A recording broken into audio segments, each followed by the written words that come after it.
कार्तिक भगवान की जय। आप सभी पर कार्तिक भगवान की कृपा बनी रहे। आज की वीडियो में मैं आपको सुनाऊंगी कार्तिक मास में चौथे दिन सुना जाने वाला कार्तिक महात्म्य।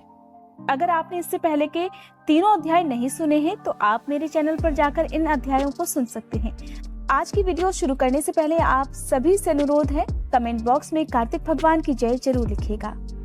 तीसरे अध्याय में भगवान श्री हरि ने देवर्षि नारद से मत्स्य अवतार धारण करने की बात कही थी।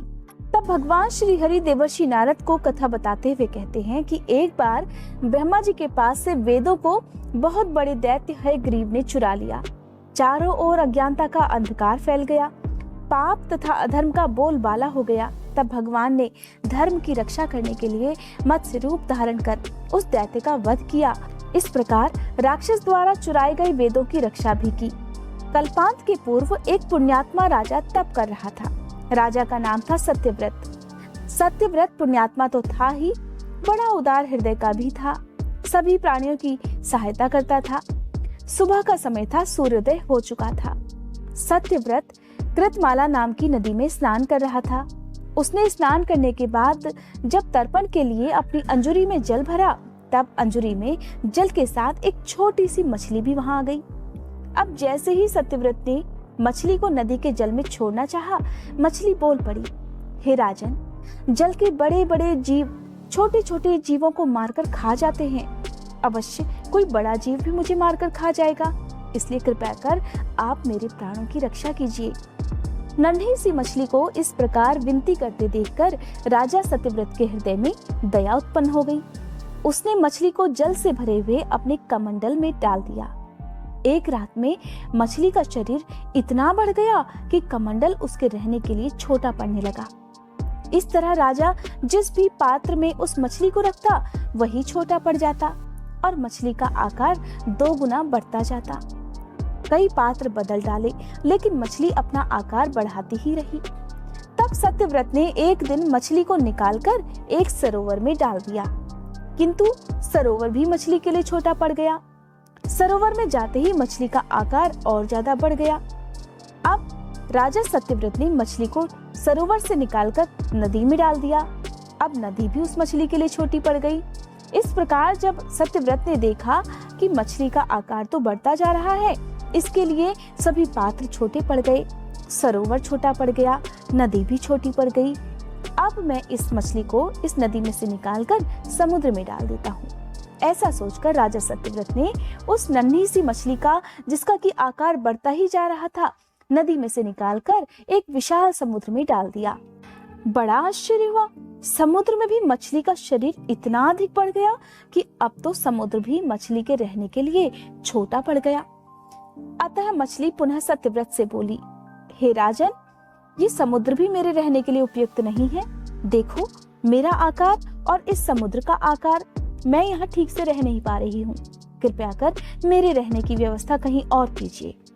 अब राजा सत्यव्रत विस्मित हो गया, हैरान हो गया कि उसने आज तक ऐसी मछली कभी नहीं देखी थी कि जिसके लिए नदी, तालाब, समुद्र सब छोटे पड़ जाएं। राजा सत्यव्रत समझ गया कि अवश्य कोई दैवी शक्ति इस मछली के अंदर है। राजा सत्यव्रत ने उस मछली को जीवित रखने के लिए हर प्रयास किए। उसे बड़ी सी बड़ी नदी, बड़े से बड़े समुद्र में भी डालकर देख लिया, लेकिन मछली का आकार बढ़ता ही जा रहा था।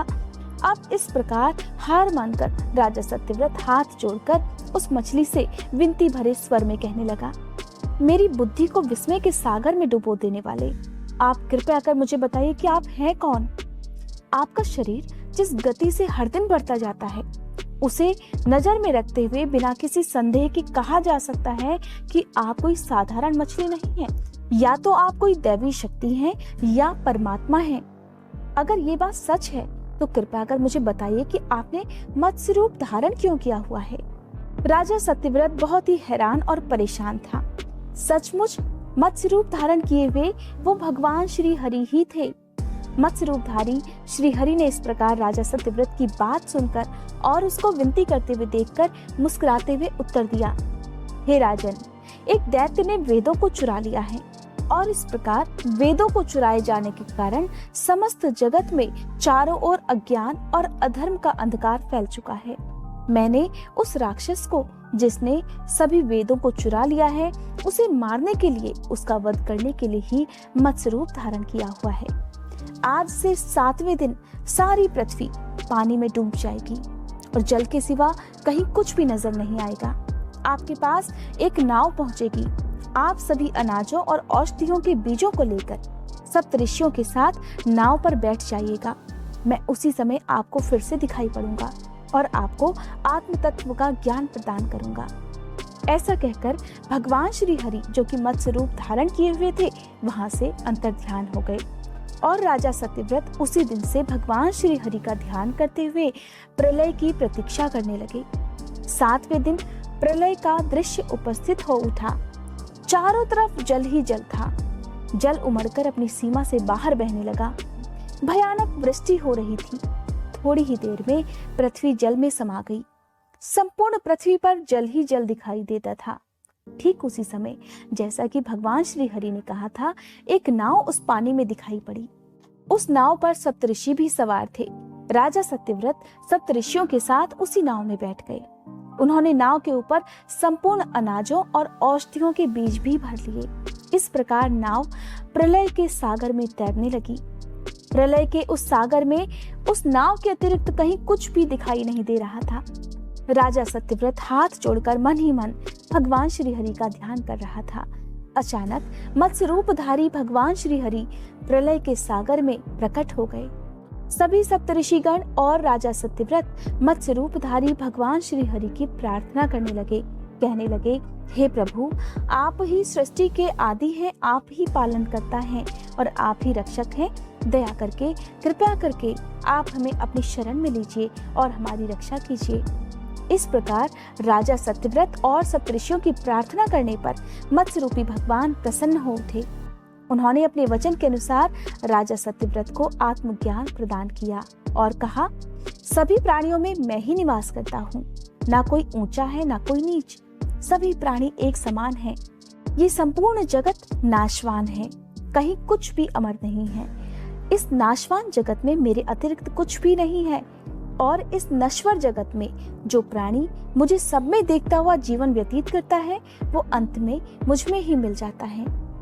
इस प्रकार मत्स्य रूपधारी भगवान श्री हरि से आत्मज्ञान पाकर राजा सत्यव्रत का जीवन धन्य हो उठा। उधर महाप्रलय का प्रकोप शांत होने पर मत्स्य रूपधारी भगवान ने उस दैत्य को मारकर उससे वेद भी छीन लिए और भगवान श्री हरि ने ब्रह्मा जी को सारे वेद पुनः दे दिए। इस प्रकार वेदों के पुनः प्राप्त किए जाने पर संपूर्ण जगत प्रकाशवान हो उठा। कार्तिक मास 4था अध्याय समाप्त। आज की ये वीडियो अगर आपको अच्छी लगी हो तो चैनल को सब्सक्राइब करके बेल आइकन प्रेस करना मत भूलिएगा।